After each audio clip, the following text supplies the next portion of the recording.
तो वो बैल में किया जाता है। सांड में आप देखोगे कि ऐसा कुछ नहीं होता है। तो सांड के अंदर के पास टेस्टिस भी होता है, टेस्टोस्टेरोन भी बढ़ता है, तो वो क्या करेगा, बैल किसी गाय को लाइन नहीं मारेगा, समझ रहे हैं ना। सांड जो है यही पीछा पड़ा रहता है। अगर आप तो देखिए बैल का इसीलिए इसे काम करवाना है ना, तो इसके टेस्टिस से काट के निकाल दिया जाता है कि ना टेस्टिस रहेगा ना, ये रिप्रोडक्शन में भाग लेगा ना, ये एनर्जी का लॉस करेगा, इसको कोई मतलब नहीं है। अगर आप बैल को खेत जोत रहे हो तो देखिए बगल अगल 50 गाय होगी ना, तब आराम से 10 काठा खेत जोत देगा। ठीक, आप सांड को लेकर खेत जोतवा दीजिए, पता चला हल जुआट वाट ले ले चल जाएगा, पहले उधर से कुछ करके आएगा फिर आके जोतेगा, समझ रहे हैं ना। तो ऐसा नहीं है, सांड में टेस्टिस होता है। हेलो फ्रेंड्स, स्वागत है आपका हमारे चैनल मेंटर्स मंडल पे। आज की इस वीडियो में मैं आपको पढ़ाने वाला हूँ एक बहुत ही इंपॉर्टेंट टॉपिक, क्योंकि इससे रेलवे में बहुत ज़्यादा क्वेश्चन पूछा आप देखे होंगे और बहुत ज़्यादा कन्फ्यूजन रहता है। ये आपको एग्जाम में भी मदद करेगा टॉपिक, और डेली लाइफ में भी क्या करेगा, मदद करेगा। बहुत इंपॉर्टेंट है। जिस फिगर देखिए आप समझ गए होंगे, मेल रिप्रोडक्टिव सिस्टम। रिप्रोडक्शन में हम आपको प्लांट में पढ़ा दिए थे, फिर से असेक्सुअल रिप्रोडक्शन पढ़ा दिए थे। इसमें हम पढ़ेंगे मेल रिप्रोडक्टिव सिस्टम, फिर एक और वीडियो में पढ़ेंगे फीमेल, फिर कंबाइंड पढ़ेंगे। तो मेल रिप्रोडक्टिव सिस्टम को अगर हम बात करें तो देखिए दो तरह की चीज़ें इसमें मेन है। एक हमको पढ़ना है मुख्य अंग, मतलब हमारे रिप्रोडक्टिव सिस्टम का प्राथमिक और मुख्य जो मेन ऑर्गन है वो कौन है, और कुछ है सेकेंडरी, यानी एक कोई भी काम होता है तो एक मेन आदमी होता है, कुछ होते हैं उसको मदद करने वाले। तो इसमें एक मुख्य अंग है और बहुत सारे क्या है सेकेंडरी। तो सेकेंडरी में यानी सहायक अंग में आपको बहुत सारी ग्लैंड्स मिलेगी, जिसमें प्रोस्टेट ग्लैंड है, आपकी शुक्राशय है जिसको सेमिनल वेसिकल बोलते हैं, कापर ग्रंथि है, फिर कुछ अंग भी है जिसको पेनिस बोलते हैं। और मेन अगर हम बात करें आपसे तो स्टार्ट करते हैं हम आप फटाफट। सबसे पहले यही कि हमारा जो मेल रिप्रोडक्टिव सिस्टम है उसमें मेन चीज़ क्या है, मेन चीज इन द सेंस की प्राथमिक अंग क्या है, समझ रहे हैं ना। प्राथमिक मुख्य अंग क्या है, तो वो है वृषण, जिसको हम क्या कहते हैं, टेस्टिस कहते हैं। ध्यान समझिए, उसको हम कहते हैं टेस्टिस। ये शायद इधर चमक रहा होगा, इसको क्या कहते हैं, टेस्टिस कहते हैं। टेस्टिस यानी वृषण। ये वृषण है क्या, समझिए। टेस्टिस आप जानते होंगे, ये क्या होता है कि हमारे उदर गुहा यानी पेट के जस्ट नीचे, दोनों पैरों के बीच में, बॉडी से बाहर रहता है। कहाँ रहता है, उदर गुहा के नीचे, नीचे रहता है, शरीर में नहीं रहता है, शरीर के नीचे रहता है। कहाँ रहता है, शरीर के नीचे, उदर गुहा के नीचे। इसकी संख्या कितना होती है, 2 टेस्टिस होता है। आप देखोगे अंडा के आकार का, ओवल शेप जैसा होता है, यहाँ हमने बनाया है फिगर, अंडा के आकार का होता है। ठीक, टेस्टिस संख्या कितनी होती है, 2। यही मेन ऑर्गन है, मेन समझ रहे हैं, यानी सब कुछ अगर मेल है तो ये इसी टेस्टिस की वजह से। अगर ये ना रहे, बहुत लोग समझते हैं पेनिस को, पेनिस कुछ नहीं है, मेन यही। अगर ये ना रहे ना तो वो सब सेकेंडरी है। सेकेंडरी का कोई पहले मुख्य आदमी का जरूरत है, फिर सेकेंडरी का। मुख्य ना रहेगा तो सेकेंडरी का कोई वैल्यू नहीं। सेकेंडरी थोड़ा कम बेस भी रहेगा, मुख्य सही है तो काम चल जाएगा। समझाते हैं सब। अभी टेस्टिस देखिए फटाफट। संख्या 2 होता है। अच्छा, ये शरीर के नीचे क्यों रहता है, ये बात सोचिए। हमारे बॉडी का टेम्परेचर होता है 37 डिग्री सेल्सियस। कितना होता है दोस्त, 37 डिग्री सेल्सियस होता है बॉडी का टेम्परेचर। और ये अपना काम करने के लिए, काम करने इन द सेंस, अब आपको हम कहें कि टेस्टिस में होता क्या है पहले ये बता दें। तो टेस्टिस में बनता है आपका स्पर्म, जिसको हम शुक्राणु कहेंगे। क्या कहते हैं, शुक्राणु। अब हम कभी शुक्राणु कहें चाहे स्पर्म कहें, आप समझ जाइएगा कहाँ बनता है स्पर्म। स्पर्म को हम क्या कहते हैं, तो ये आपका है नर युग्मक बोलते हैं। क्या बोलते हैं, नर युग्मक, या ये कहिए कि मेल सेक्स सेल है। क्या, मेल सेक्स सेल। आपको पता होगा कि मेल सेक्स सेल्स क्या है। हम लोगों में मेल के अंदर कौन है सेक्स सेल, यानी जो मेन हमारे रिप्रोडक्शन में भाग लेता है वो है स्पर्म, जिसको नर युग्मक कहते हैं। यही नर युग्मक बनाता कौन है, टेस्टिस बनाता है। कौन बनाता है, टेस्टिस। तो इस स्पर्म को बनने के लिए हमारे बॉडी के टेम्परेचर से 2 से 3 डिग्री सेल्सियस कम टेम्परेचर की जरूरत होती है। 37 डिग्री सेल्सियस पे हमारा टेस्टिस जो है ना स्पर्म नहीं बना सकता है। इसको 2 से 3 डिग्री कम टेम्परेचर की जरूरत होती है। इसलिए जो हमारा ये टेस्टिस होता है, कहाँ होता है, शरीर के नीचे लटका रहता है। ठीक, क्योंकि उसको टेम्परेचर थोड़ा कम की जरूरत होती है। अच्छा, तो अब क्या ऐसे ही लटका रहता है, नहीं, वो एक थैले में रहता है, जिसको हम क्या कहते हैं, वृषण कोष कहते हैं। ध्यान समझिए, जिस थैले में रहता है, हमने सब यहाँ लिख दिया है पहले से ही कि टाइम ना लगेगा, समझा देगा। वृषण कोष कहते हैं, जिसको स्क्रोटम कहा जाता है। इसको अंडकोश का अंडकोश की थैली भी कहा जाता है। ध्यान समझिए, रेलवे में एक बार दिया था अंडकोश की थैली, आप लिख सकते हैं। जिस पैक में रहता है, यानी जिस चमड़ा, जिस स्किन बैग लाइक संरचना में होता है टेस्टिस, उसको हम कहते हैं वृषण कोष, जिसको स्क्रोटम कहा जाता है। और फिर उसको एक और नाम है अंडकोश की थैली। ठीक, इतना चीज़ आप समझे। एक बात देखिए, आप देखोगे कि ठंडी के ये टेम्परेचर कम के वजह से क्या होता है ना, ठंडी के दिन में ये जो टेस्टिस है ना बॉडी के अंदर, मतलब शरीर में सट जाते हैं, ऊपर जाकर सटे रहते हैं, क्योंकि वो शरीर से टेम्परेचर ले सके। क्योंकि बाहर का वातावरण क्या है, ठंडा है। गर्मी के दिन में नीचे लटके रहते हैं, क्योंकि बाहर का वातावरण क्या है, गर्म है। चलिए, इतना चीज़ आप समझे। मेन यही है, टेस्टिस है, ये क्या करता है, शुक्राणु बनाता है। अब एक और बात, संख्या 2 होता है। टेस्टिस के अंदर होती है सर्टोली कोशिका। क्या होती है, सर्टोली कोशिका। ये सर्टोली कोशिका क्या करती है, स्पर्म को टेस्टिस के अंदर न्यूट्रिशंस देती है। स्पर्म को टेस्टिस के अंदर न्यूट्रिशंस कौन देता है, सर्टोली कोशिका देती है। ठीक, और आपसे अगर ये पूछे कि सर्टोली कोशिका का निर्माण किस सेल से होता है टेस्टिस के अंदर, तो आप याद रख सकते हैं लीडिंग कोशिका से होती है, लीडिंग सेल। ये याद रख सकते हैं, आप लिख लीजिए, लीडिंग कोशिका से होती है टेस्टिस के अंदर किसका निर्माण, स्पर्म का। अच्छा, स्पर्म के निर्माण को हम कहते हैं शुक्र जनन। क्या कहते हैं, शुक्र जनन, ध्यान समझिए, स्पर्म के निर्माण की प्रक्रिया को हम कहते हैं शुक्र जनन, जिसको स्पर्मेटोजेनेसिस इंग्लिश में कहते हैं। क्या? स्पर्मेटोजेनेसिस कहते हैं, ठीक। अच्छा, स्पर्म बनाने वाली सेल अगर आपसे पूछे तो स्पर्मेटोजेनिया याद रखिएगा। क्या? स्पर्मेटोजेनिया, या तो आपको लीडिंग कोशिका देगा ऑप्शन में, चाहे स्पर्मेटोजेनिया देगा। क्या करती है ये? स्पर्म बनाती है। ये थोड़ा सा डेप्थ है, अंदर की चीज़ है। स्पर्म का मतलब अभी हम पढ़ा रहे हैं आपको टेस्टिस के अंदर क्या क्या होता है, इतना चीज़ होता है, ठीक। प्रोसेस को शुक्र जनन कहते हैं। अभी हम स्पर्म के बारे में लास्ट में आपको बहुत सारा बात पढ़ाएंगे अभी, ठीक। अभी स्पर्म बना है, स्पर्म क्या होता है, क्या प्रोटीन होता है, कैसे क्या क्या होता है, इसमें क्रोमोसोम क्या होता है, ये सब लास्ट में बताएंगे। अच्छा, इतना चीज़ आप समझे।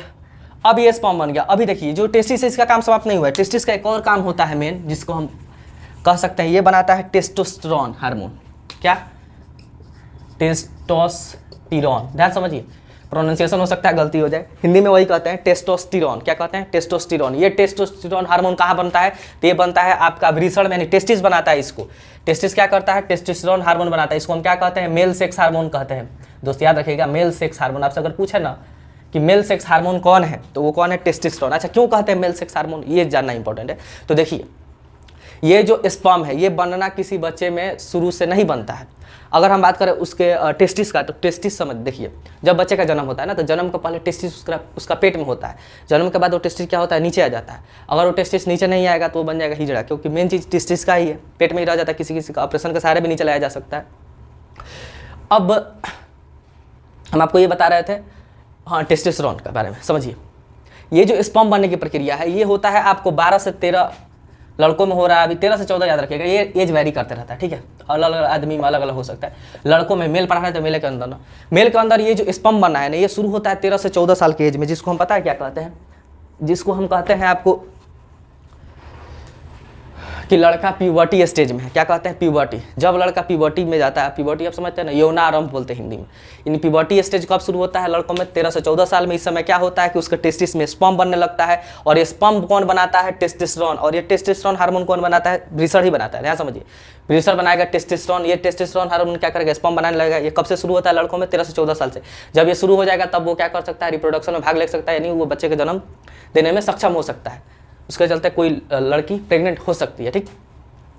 अच्छा, ये टेस्टोस्टेरोन क्या है? तो देखिए, ये जो टेस्टोस्टेरोन है केवल स्पर्म ही नहीं बनाता है, मेल के अंदर, लड़के के अंदर लड़के वाली कैरेक्टर, यानी जब ये स्पर्म बनना होगा, शुरू हो जाएगा, यानी वो जब प्यूबर्टी स्टेज में चला जाएगा लड़का, तो उस समय क्या होता है ना, उसके शरीर में बहुत सारे चेंज देखने को मिलते हैं। दाढ़ी मूछ आने लगेंगी, और भी बहुत जगह बाल वाल क्या होने लगते हैं, पूरे शरीर में बाल आने लगते हैं।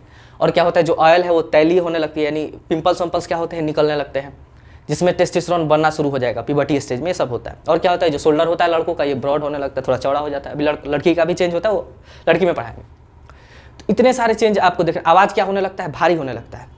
यही टेस्टोस्टेरोन की वजह से आवाज़ क्या होने लगता है? मोटा होने लगता होगा। आप देखते होंगे, एक दो चीज़ को उठाइए, एक बोका को लीजिए और एक खांसी को लीजिए। खांसी समझते हैं ना, किसी बकरी का बच्चा जो मेल है, तो उसका क्या किया जाता है ना, ये टेस्टिस जो होता है, ध्यान समझिए, जो टेस्टिस होता है, ये टेस्टिस काट के हटा दिया जाता है। तो जब टेस्टिस काट के हटा दीजिएगा तो वो क्या होगा? रिप्रोडक्शन में भाग नहीं लेगा, तो वो खोंसी हो जाएगा। तो देखिएगा, वो खोंसी उतना नहीं महकता, लेकिन बोका क्या होता है ना, उसका टेस्टिस रहता है, उसमें एक महक देखिए कितना खराब आता है। वो क्यों आता है? टेस्टोस्टेरोन की वजह से, ठीक। ये टेस्टोस्टेरोन बकरी को पसंद आएगा, ठीक है। बोका भले आपको अच्छा खराब महकता हो, लेकिन बकरी को ठीक महकेगा, क्योंकि टेस्टोस्टेरोन। ये जब प्यूबर्टी स्टेज होता है ना, तो उस समय क्या होता है? अट्रैक्शन होने लगता है लड़कियों के प्रति। लड़कों का लड़कों के प्रति क्या होने लगता है? लड़कियों के प्रति क्या होने लगता है? अट्रैक्शन होने लगता है, इसी हार्मोन के चलते। ये हार्मोन समझिए, मेल के अंदर मेल वाला कैरेक्टर लाना है, तो ये टेस्टोस्टेरोन हार्मोन ज़्यादा होना चाहिए। यही मेल के अंदर मेल वाला कैरेक्टर लाता है, ठीक।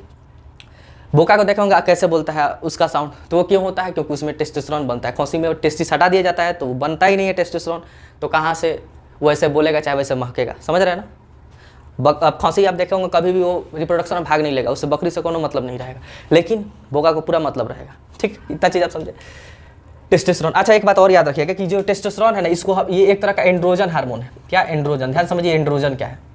जो एंड्रोजन हार्मोन है ना, हमारे टेस्टिस में बहुत सारे हार्मोन बनते हैं, 3-4-5 हार्मोन बनते हैं। उन 3-4-5 हार्मोन के समूह को हम क्या कहते हैं? एंड्रोजन कहते हैं। तो कभी आपसे कहे कि मेल सेक्स और जो हार्मोन है वो कौन है, अगर एंड्रोजन ऑप्शन में दिया है तो आप ये भी टिक कर सकते हैं। टेस्टोस्टेरोन दिया है तो वो टिक कर दीजिएगा। उसी जैसे इसमें बहुत सारे हार्मोन मिलकर बनते हैं, एंड्रोजन कहते हैं। बहुत सारे हार्मोन के समूह को क्या कहते हैं? एंड्रोजन। उसमें से कौन है? टेस्टोस्टेरोन है। तो टेस्टोस्टेरोन एक क्या है? एक तरह का एंड्रोजन ही है, समझ रहे हैं ना। वो अलग बात है कि एंड्रोजन में सबसे ज़्यादा कौन हार्मोन रहता है? टेस्टोस्टेरोन रहता है, और सब हार्मोन कम रहते हैं, ठीक। ये चीज़ आप समझे। अच्छा, अब इतना चीज़ हमने लिख दिया, इसका आगे का प्रोसेस अभी उधर बताएंगे, ठीक। यहाँ देखिए, उधर गुहा के नीचे होता है थैली को व्रीसर कोष कहते हैं, स्क्रेटम स्पर्म को शुक्राणु का निर्माण होता है, टेस्टोस्टेरोन का निर्माण होता है, टेस्टोस्टेरोन को क्या कहते हैं, मेल सेक्स हार्मोन कहते हैं, ठीक।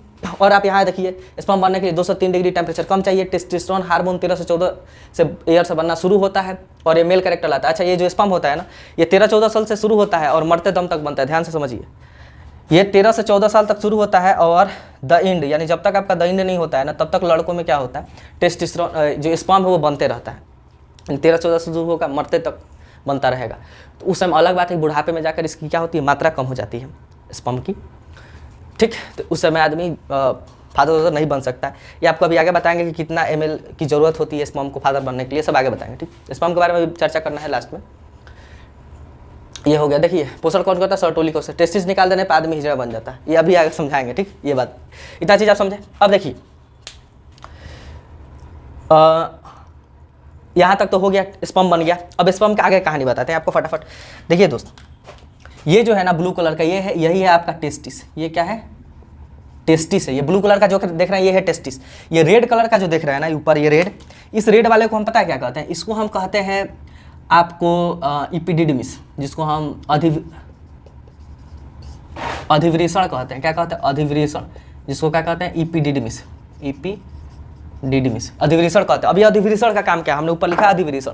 अधिवृषण का काम पता है क्या है, इस टेस्टिस में आपका स्पर्म बन जाता है, लेकिन बनने के बाद स्टोर कहाँ होता है। जैसे एक होता है फैक्ट्री जहाँ सामान बनता है, बनने के बाद उसको कहीं स्टोर किया जाता है, तो यहाँ बनने के बाद स्टोर कहाँ होता है, तो अधिवृषण में। अधि मतलब होता है ऊपर, वृषण यानी वृषण के ऊपर क्या होता है, एपिडिडमिस होता है, अधिवृषण होता है, जिसमें टेम्पोररी के लिए यानी परमानेंट नहीं, अस्थायी रूप से शुक्राणु कहाँ संचित होते हैं, तो वो होते हैं अधिवृषण में। तो हम यहाँ लिखेंगे, इसमें क्या होता है, यहाँ अस्थायी रूप से संचित होते हैं, अस्थायी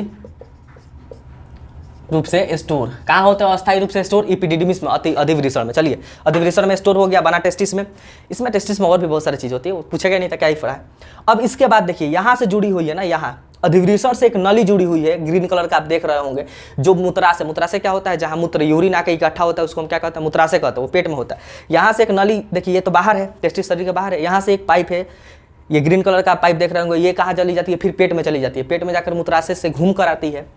इस जो हरी वाली पाइप है, इसी को कहते हैं शुक्रवाहिनी कहते हैं, वेस्ट डिफरेंस कहते हैं। क्या कहते हैं, शुक्रवाहिनी, जिसको इंग्लिश में कहा जाता है वेस्ट डिफरेंस।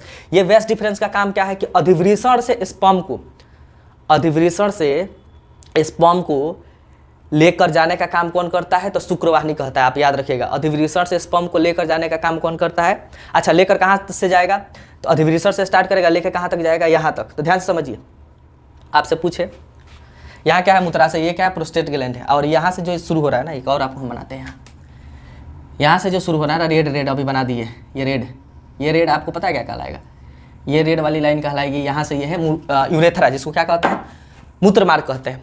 देखिए, अभी ग्रीन जो गया है ये है, इसको हम कहेंगे वेस्ट डिफरेंस। ये क्या करता है, अधिवृषण से स्पर्म को लेकर जाता है, कहाँ तक, मूत्र मार्ग तक। अधिवृषण से स्पर्म को मूत्र मार्ग तक कौन लेकर जाता है, तो आपका वेस्ट डिफरेंस। यहाँ से लिख लीजिए, अधिवृषण से स्पर्म को कहाँ ले जाता है, मूत्र मार्ग तक, ठीक। या यूँ कहिए कि प्रोस्टेट ग्लैंड तक, ये भी कह सकते हैं। तो या ये कहिए कि आपसे पूछे कि अधिवृषण से कौन लेके आता है स्पर्म को, तो कौन लेके आता है, वेस्ट डिफरेंस। इसको हम क्या कहते हैं, वेस्ट डिफरेंस कहते हैं। चलिए, वेस्ट डिफरेंस। अब स्पर्म यहाँ से चलते यहाँ आ गए। यहाँ दो जो आप ब्लैक कलर का दिख रहा है ना, ये दो ग्लैंड है, ये दो क्या है, ये ग्रंथि है, जिसको हम कहते हैं आपको शुक्राशय। क्या कहते हैं, शुक्राशय कहते हैं, जिसको सेमिनल वेसिकल कहा जाता है इंग्लिश में। क्या, सेमिनल वेसिकल कहा जाता है, शुक्राशय। अभी शुक्राशय का काम क्या है, अभी तक तो स्पर्म खाली बन गया है, निकल के आ रहा है। ये शुक्राशय का काम है कि यहाँ से निकलता है शुक्र द्रव। क्या निकलता है, ये आप लिख लीजिए, हम मिटा दे रहे हैं, ठीक। यहाँ लिखना है हमको,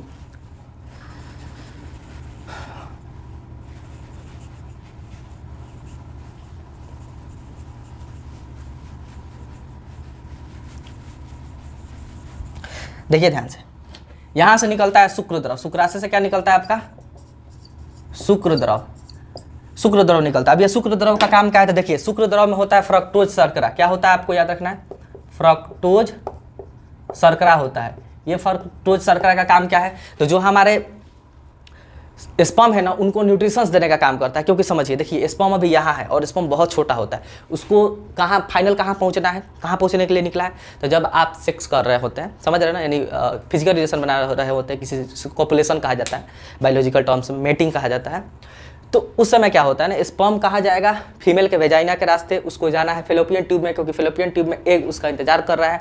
उस फीमेल का जो एग होता है उससे स्पर्म मिलेगा तो जाइगोट बनेगा, आगे फिर उसी से बच्चा बनता है।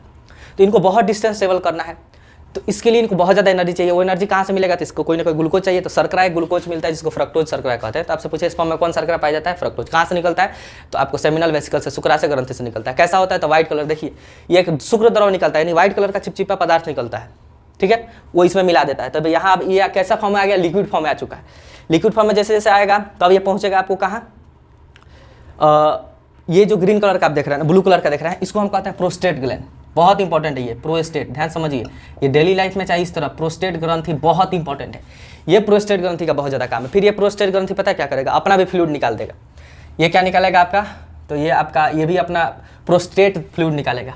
क्या, प्रोस्टेट फ्लूइड निकालेगा, जिससे क्या करता है, ये क्षारीय बनाता है। वीर्य को क्या करता है, क्षारीय बनाने का काम करता है। तो वीर्य का क्षारीय कौन बनाता है, प्रोस्टेट ग्लैंड। अच्छा, एक तो ये प्रोस्टेट ग्लैंड का काम हो गया। प्रोस्टेट ग्लैंड का इससे भी सबसे खतरनाक काम पता है क्या है, देखिए ये प्रोस्टेट ग्लैंड कहाँ है, ये है मूत्राशय। तो ये जो नली आ रही है मूत्राशय है, आप ध्यान से समझिए। यहाँ से वेस्ट डिफरेंस आके इसी में जुट गया, मूत्राशय और वेस्ट डिफरेंस आके जुट गया। यूँ कहिए कि जो आपका वेस्ट डिफरेंस आके जुट गया किस में, मूत्राशय में, क्योंकि मूत्राशय ये तो मेनली मूत्राशय है, आकर इसमें वेस्ट डिफरेंस और रिसर्च चलते चलते आके इसमें जुट गया। तो अब इन दोनों के ज्वाइंटे पे कौन है, ये है प्रोस्टेट ग्लैंड। अब देखिए कभी एग्जाम में आपसे ये पूछता है कि स्पर्म के लिए, यानी जिस वीर्य कहिए, वीर्य और स्पर्म में अंतर है, हम आगे बताएंगे। वो अलग बात है कि वीर्य में स्पर्म भी होता है और वीर्य में और भी अलग चीज़ होते हैं, तो अब वीर्य ही कहेंगे। क्योंकि देखिए वीर्य में पता है क्या होता है, जब ये दोनों अपना फ्लूइड, स्पर्म में जब दोनों ये दोनों ग्रंथि आपको शुक्र द्रव और प्रोस्टेट फ्लूइड ये दोनों मिला देती है, तो क्या बन जाता है, वीर्य बन जाता है। तो आपसे पूछे कि वीर्य और पेशाब के लिए, मूत्र के लिए एक ही कॉमन रास्ता है, एक ही रास्ता है, जिसको क्या कहते हैं, तो इस रास्ते को हम क्या कहते हैं, यहाँ से देखिए, यहाँ से वीर्य भी आया, यहाँ से पेशाब भी आया, और इसको हम क्या कहते हैं, इसको कहते हैं मूत्र मार्ग। ये जो रेड वाला है ना, इसको हम कहते हैं मूत्र मार्ग। ये क्या है मेरे दोस्त, ये है मूत्र मार्ग। क्या है, मूत्र मार्ग, जिसको हम क्या कहते हैं, यूरेथ्रा कहते हैं, यूरेथ्रा। तो आपसे पूछे पहले एक बात कि स्पर्म के लिए और यूरिन के लिए एक कॉमन रास्ता है, वो कौन है, यूरेथ्रा है। यहीं से आपका स्पर्म भी बाहर आएगा, यहीं से आपका मूत्र भी बाहर आएगा। तो एक बात बताइए, जब आप पेशाब कर रहे हैं तो ये बात होना चाहिए कि उस समय स्पर्म ना है, क्योंकि एक ही रास्ता है। तो ये तो होना चाहिए ना कि जब आप पेशाब कर रहे हैं उस समय स्पर्म ना है, और जब आप स्पर्म मतलब सेक्स कर रहे हैं उस समय स्पर्म निकलना है तो उस समय पेशाब ना है। तो इसको कंट्रोल करने के लिए कोई ना कोई चाहिए। तो यहाँ ज्वाइंट पे बैठा है, अरे जहाँ रास्ता ज्वाइंट रहता है वहाँ कोई ना कोई रहता है ना, मोड़ पे ट्रैफिक हवलदार। यहाँ भी ट्रैफिक हवलदार का काम कौन करता है, प्रोस्टेट ग्रंथि करता है। ये पता है क्या करता है, जब आपको स्पर्म आएगा ना तो पेशाब को रोकेगा, और जब पेशाब आएगा तो स्पर्म को रोकेगा। अब देखिए ये किसी आदमी का कमजोर हो जाता है, प्रोस्टेट ग्लैंड अच्छा से काम नहीं करता है, तो वो पेशाब जब करता है तो उससे क्या होता है, स्पर्म भी उसके शरीर से निकलने लगता है, जिससे बहुत सारा वीकनेस आ जाती है। क्योंकि स्पर्म जो है ये हमारे शरीर से जब लॉस होता है ना, तो बहुत ज़्यादा क्या होती है, शरीर पर इफेक्ट पड़ता है। ठीक, तो पेशाब के रास्ते अगर स्पर्म आ रहा है वो बीमारी है, किसकी वजह से होता है, प्रोस्टेट ग्रंथि कमजोर होने की वजह से। ये क्यों कमजोर हो जाता है, जब कोई आदमी बहुत ज़्यादा बचपन में गलती करता है, गलती इन द सेंस समझ ही रहे होंगे आप, जिसको मैस्टरबेशन कहते हैं, उसकी वजह से क्या होता है, ग्रंथि कमजोर हो जाती है, जिससे बहुत जल्दी इसी के कमजोर होने की वजह से ना आपको नाइट फॉल की समस्या आती है। नाइट फॉल में आप देखे होंगे क्या होता है, ये रोक नहीं पाता है वीर्य को, वीर्य निकल जाता है। ठीक, तो ये समझे प्रोस्टेट ग्रंथि का क्या काम है, बहुत ज़्यादा इंपॉर्टेंट है। इसको मतलब ये रोल निभाता है, हमारे दोनों को कंट्रोल करता है, पेशाब और स्पर्म को। अच्छा, कॉमन रास्ता कौन है स्पर्म और पेशाब के लिए, तो वो है यूरेथ्रा, जिसको हम क्या कहते हैं, मूत्र मार्ग कहते हैं, याद रखिएगा। ठीक है, अच्छा यहाँ एक और ब्लैक कलर का दो आपको ग्रंथि दिख रही होगी, इसको हम पता है क्या कहते हैं, इसको हम कहते हैं आपको काउपर ग्रंथि। क्या कहते हैं इसको, यहाँ से हम यहाँ कर देते हैं, ये दोनों है काउपर ग्रंथि। इसका काम क्या है, तो ये काउपर फ्लूइड निकालती है। देखिए स्खलन से पहले, याद रखिएगा, स्खलन से पहले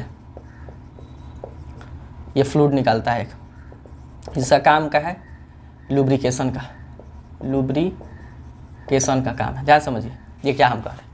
यहाँ दो ग्रंथि है, इसका भी काम नहीं है। देखिए जब आप सेक्स कर रहे होते हैं उस समय क्या होता है कि जब आपका स्पर्म निकलने वाला होता है, स्पर्म निकलने से पहले, यानी वीर्य ये सब फ्लूइड आने से पहले ही ये अपना फ्लूइड निकालता है। कौन, काउपर ग्रंथि। वाइट कलर, ये वाइट कलर नहीं, ये होता है आपको पानी के जैसा, पानी के जैसा एक फ्लूइड निकलता है सेक्स करने से पहले, सॉरी सेक्स नहीं, सेक्स जब आप कर रहे होते हैं, फिजिकल रिलेशन बना रहे होते हैं, तो जब वीर्य निकलने वाला होता है उसके पहले एक आपको पानी के जैसा थोड़ा सा चिपचिपा फ्लूइड निकलता है। इसका काम क्या है, स्खलन से पहले, स्खलन मतलब होता है इजैकुलेशन से पहले, यानी स्पर्म गिरने से पहले एक फ्लूइड निकलता है वाइट कलर का जो लुब्रिकेशन का काम करता है, यानी वो आपको वेजाइना में जाके वहाँ से क्या करता है, लुब्रिकेशन का काम करता है, क्योंकि उसको पता है कि अब आने वाला है स्पर्म आने वाला है मेरा आदमी, तो रास्ता क्या होना चाहिए, क्लियर होना चाहिए, लुब्रिकेशन होना चाहिए, स्नेहक होना चाहिए, मतलब सॉलिड जैसा चीज़ नहीं होना चाहिए, तो इसलिए वो फ्लूइड निकलता है।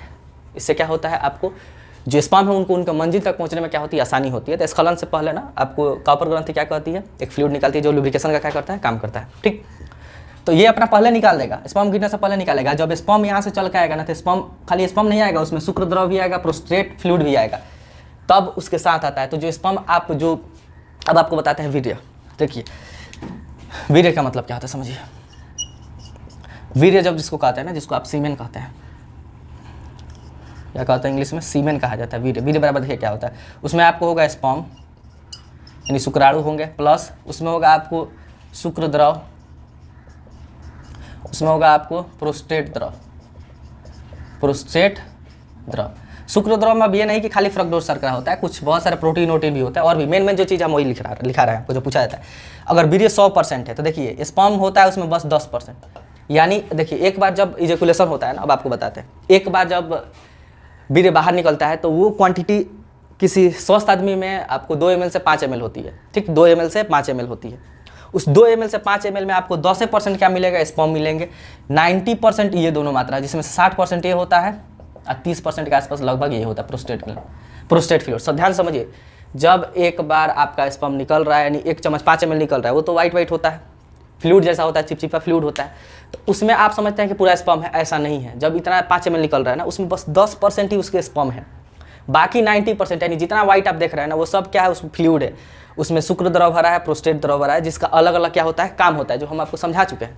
यानी 5 ml में 10% वीर्य है, समझ रहा है, 5 ml के अंदर 10% वीर्य है, बाकी सब ये फ्लूइड होता है। जितना स्पर्म आप निकलता है पूरा स्पर्म नहीं है, 10% ही उसका स्पर्म है। अच्छा, 1 ml में ना आपको याद रखना है, 1 ml अगर वीर्य की बात कर रहे हैं तो उसमें लगभग 15 मिलियन क्या होते हैं, संख्या होता है स्पर्म का। ध्यान समझिए, 1 ml में 15 मिलियन संख्या होता है स्पर्म का।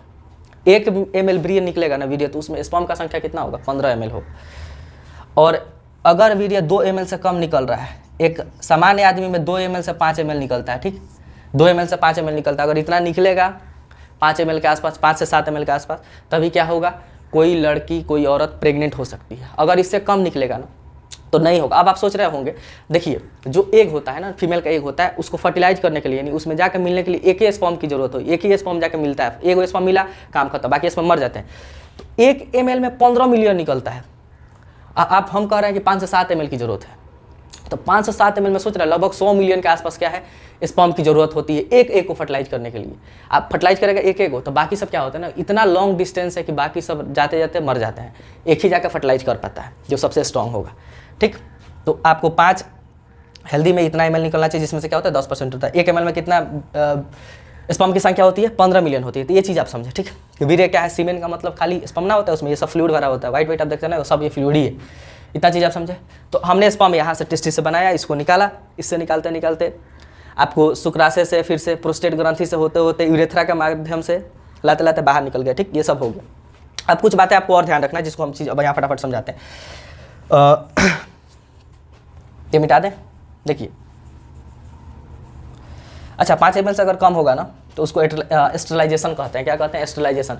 पुरुष में जब पुरुष बाप नहीं बन सकता है ना, उसके अंदर कमी होती है, तो उसको एस्ट्रलाइजेशन कहते हैं। इनफर्टाइल कहते हैं ना, उसमें फीमेल के केस में बांझपन, इसमें एस्ट्रलाइजेशन होता है, बंधीकरण। क्या होता है, बंधीकरण।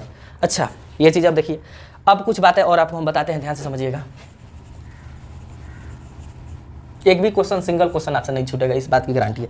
देखिए क्या, आपको याद ये रखना है कि जो वीर्य है वो क्षारीय होता है। कैसा होता है, सीमेन। ये मिटाते क्या, मिटा ही देते हैं।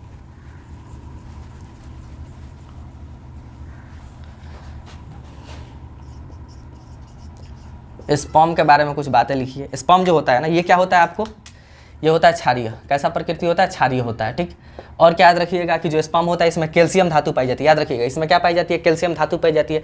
शर्करा कौन सा पाया जाता है, तो फ्रक्टोज शर्करा पाया जाता है स्पर्म में। कैसा, कौन सी शर्करा, शर्करा फ्रक्टोज शर्करा पाया जाता है। अच्छा, स्पर्म और यूरिन के लिए एक कॉमन पाथ है, जिसको यूरेथ्रा कहते हैं। क्या कहते हैं, यूरेथ्रा। ये सब सवाल पूछता है, जिसको मूत्र मार्ग कहते हैं।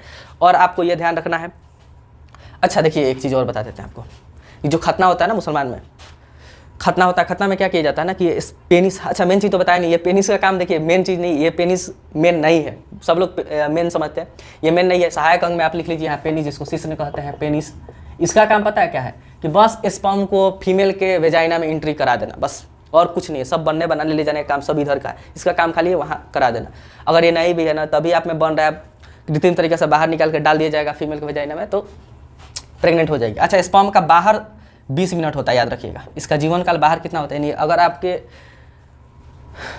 टेस्टिस से बाहर आ गया तो 20 मिनट तक जिंदा रहेगा। टेस्टिस में 1 महीना के आसपास जिंदा रहता है, ठीक। और देखिए स्पर्म का अगर बात करें तो ये इसमें 23 क्रोमोजोम होते हैं। कितने? 23 क्रोमोजोम होते हैं। देखिए ध्यान से, जो हमारे शरीर में ना सेल, कोई भी सेल उठाइए उसमें क्रोमोजोम की संख्या आपको कितना देखने को मिलेगा? 46 को देखने को मिलेगा, यानी इसको 23 पेयर कहते हैं। लेकिन हमारा जो स्पर्म है ना, इसमें 23 को होता है, क्योंकि स्पर्म में 23 को और फीमेल के एग में भी 23 को, 23 मिलकर क्या होता है? 46 को पूरा हो जाता है।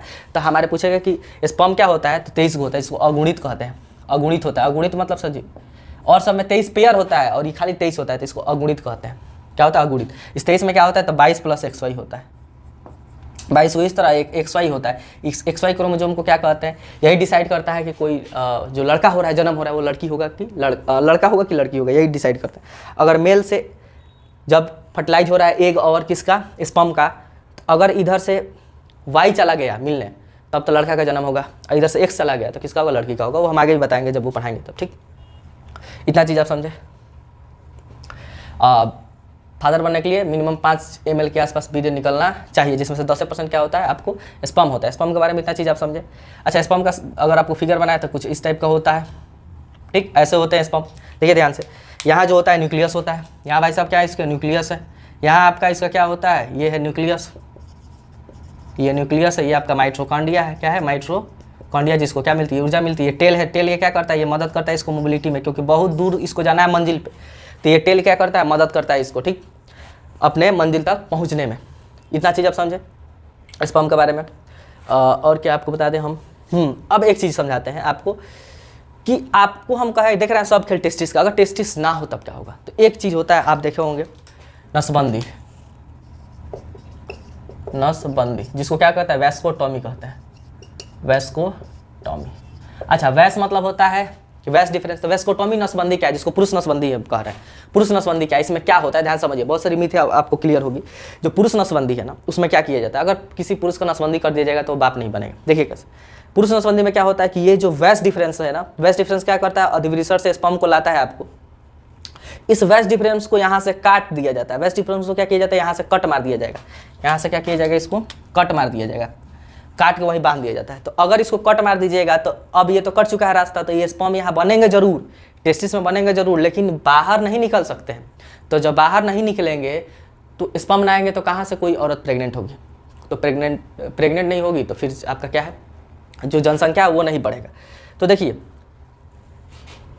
केवल क्या नसबंदी में क्या होता है? जो वैस डिफरेंस है, वैस्कोटॉमी, वैस को काट के बांध देना क्या कहता है? वैस्कोटॉमी कहलाता है पुरुष नसबंदी। इसमें क्या होता है आपसे पूछेगा, तो क्या याद रखिएगा कि वैस डिफरेंस जो आपका नस है, शुक्र नलिका है, सॉरी शुक्र वाहिनी है, उसको काट दिया जाता है, काट के बांध दिया जाता है, क्योंकि जब वो सेक्स कर रहा हो तो उस समय स्पर्म शरीर से बाहर ना आए। देखिए अब क्या होगा कि क्या वैस्कोटॉमी करने से पुरुष मतलब छक्का बन जाता है? छक्का मतलब वो सेक्सुअल चीज़ में भाग नहीं लेगा, सेक्स नहीं करेगा, सीरियसली समझिए, नहीं ऐसा नहीं, वो सब कुछ करेगा, बस बाप नहीं बनेगा। देखिए कैसे इसका शरीर में टेस्टिस बन रहा है, सॉरी टेस्टिस में इसके टेस्टोस्टेरोन बन रहा है, टेस्टोस्टेरोन बन रहा है, तो इसके अंदर सब कुछ गुण, वो सब कुछ अट्रैक्शन सब कुछ लाएगा, सब कुछ होगा, लेकिन वो बस सेक्स के दौरान वो बाहर नहीं निकलेगा।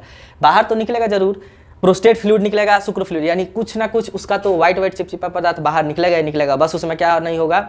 स्पर्म नहीं होंगे। व्हाइट जो निकलता है वो भी निकलेगा, लेकिन स्पर्म साथ में नहीं होंगे, जिससे फीमेल प्रेग्नेंट नहीं होगी। तो पुरुष नसबंदी कराने से ना ऐसा नहीं है कि जो लड़का है, आदमी है, उस जो फिजिकल रिलेशन है वो नहीं बना पाएगा, वो सब कुछ करेगा, बस बाप नहीं बन सकता, क्योंकि इसी को काट के क्या किया गया? बांध दिया गया। अच्छा, अगर ऐसा हो कि पूरा टेस्टिस में निकाल दिया जाए तब क्या होगा? तो पूरा टेस्टिस निकाल दिया जाएगा तब बन जाएगा हिजड़ा, तब उसको लड़की से औरत से कोई मतलब ही ना रहेगा। जैसे समझिए बैल में क्या होगा, आप ध्यान से देखिए, बैल और सांड दो चीज़ समझिए। बैल और सांड में क्या अंतर है? देखिए बैल का क्या किया जाता है ना, बैल का जो टेस्टिस होता है उसको काट के निकाल दिया जाता है, बैल का टेस्टिस से काट के निकाल दिया जाता है। तो जब टेस्टिस नहीं रहेगा तो टेस्टोस्टेरोन नहीं बनेगा, टेस्टोस्टेरोन नहीं बनेगा तो उसका उसमें स्पर्म नहीं बनेगा, स्पर्म नहीं बनेगा तो उसको जो अट्रैक्शन होता है अपने फीमेल के अनुसार वो अट्रैक्शन नहीं होगा, यानी वो कहिए कि वो उस रिप्रोडक्शन में भाग नहीं लेगा, कुछ नहीं करेगा। तो वो बैल में किया जाता है। सांड में आप देखोगे कि ऐसा कुछ नहीं होता है। तो सांड के अंदर के पास टेस्टिस भी होता है, टेस्टोस्टेरोन भी बनता है। तो वो क्या करेगा, बैल किसी गाय को लाइन नहीं मारेगा, समझ रहे हैं ना। सांड जो है यही पीछा पड़ा रहता है। अगर आप तो देखिए बैल का इसीलिए इससे काम करवाना है ना, तो इसके टेस्टिस से काट के निकाल दिया जाता है कि ना टेस्टिस रहेगा ना ये रिप्रोडक्शन में भाग लेगा, ना ये एनर्जी का लॉस करेगा, इसको कोई मतलब नहीं है। अगर आप बैल को खेत जोत रहे हो तो देखिए बगल अगल 50 को गाय होगी ना, तब वो आराम से 10 काठा खेत जोत देगा। ठीक, आप सांड को लेकर खेत जोतवा दीजिए, पता चला हल आज जुआट वाट ले ले चल जाएगा, पहले उधर से कुछ करके आएगा फिर आके जोतेगा, समझ रहे हैं ना। तो ऐसा नहीं है, सांड में टेस्टिस होता है तो ये सेक्सुअल रिप्रोडक्शन में क्या होता है, भाग लेता है, बैल में नहीं होता है। और आदमी का निकाल दीजिएगा तब उसको लड़की औरत से कोई मतलब नहीं रह जाएगा। अगर टेस्टिस से निकाल दीजिएगा तो कोई मतलब नहीं है। लेकिन खाली वेस्कोटोमी कर रहे हैं ना, यानी जो आपकी वेस्ट डिफरेंस को काट दे रहे हैं, तो उस समय उसको शरीर में सब बन रहा है, वो फिर नष्ट हो जाएगा, उसको लाइसोसोम मार के खत्म कर देगा स्पर्म को, लेकिन वो सब कुछ में भाग लेगा, बस बाप नहीं बनेगा। ठीक, तो इतना चीज़ उम्मीद करते हैं आपको समझ में आया होगा। बहुत सारा चीज़ हमने समझा दिया, इतना सारा कि एक आपको बताया कि खतना, मुसलमानों में खतना होता है, उसमें क्या किया जाता है, प्रीप्यूस, उस समय भूल गए बताना, प्रीप्यूस एक जो स्किन होता है ना उसको प्रीप्यूस बोलते हैं, वो काट के दिया जाता है, जिसको खतना कहते हैं। ठीक, पूछा था ये रेलवे में। तो उम्मीद करते हैं आपको बहुत कुछ सीखने को मिला है। तो वीडियो को लाइक और शेयर कीजिए, नया तो चैनल को सब्सक्राइब कीजिएगा। अब इसका आगे फीमेल रिप्रोडक्टिव पार्ट भी है।